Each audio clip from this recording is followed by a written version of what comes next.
False positive.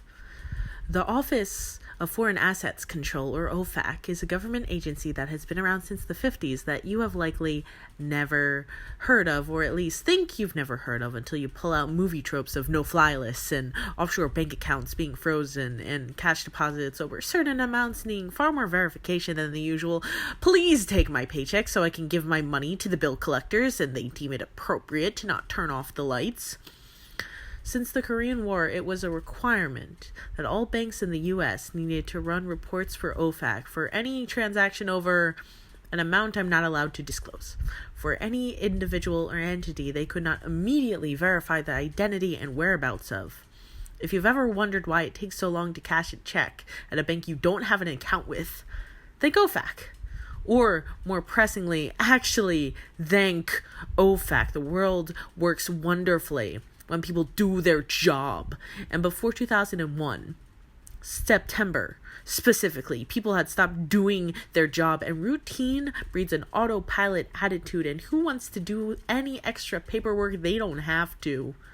I smile and apologize to the set of perfectly manicured nails tapping on my teller station for the inconvenience of waiting 2 whole minutes for me to print a page verifying that she is not a known or suspected terrorist, human or drug trafficker, nor does she have any known ties to such. She scowls at me when I tell her it will just be one more moment before I can give her the money, and she can have a wonderful day. My manager just needs to verify the amount. It will only be a moment. I do not tell her what I am verifying. It would probably offend her, but that's probably how people stop doing them. We want to trust so badly that people are good. I want to trust so badly that people are good, but in a 155-page report that I have up currently, that is public access, that you can read, that I wish I didn't have to skim or know exists, 9/11 cost somewhere between $400,000 to $500,000 to orchestrate, and approximately $300,000 of that was bloodstained bills handed out by ever-smiling tellers like me, and it is widely acknowledged by foreign and domestic intelligence agencies and the majority of the financial sector that if one person had taken 2 minutes to run the required paperwork, 3,000 lives would have been spared. So I am sorry for the inconvenience. Have a wonderful day.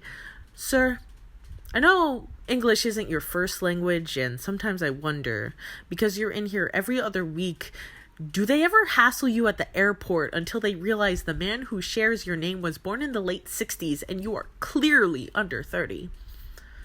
Do you know? You're a false positive, and I have to print the 3-page long bullet point list of the crimes committed by a man you'll never meet every time you cash your paycheck. If I read the body count on the report one more time, I will memorize.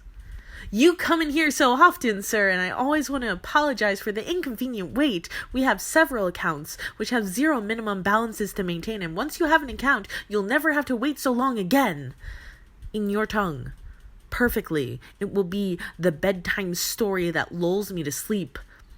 Do you know how to keep a secret? Do you know how many secrets there are to make your life more convenient?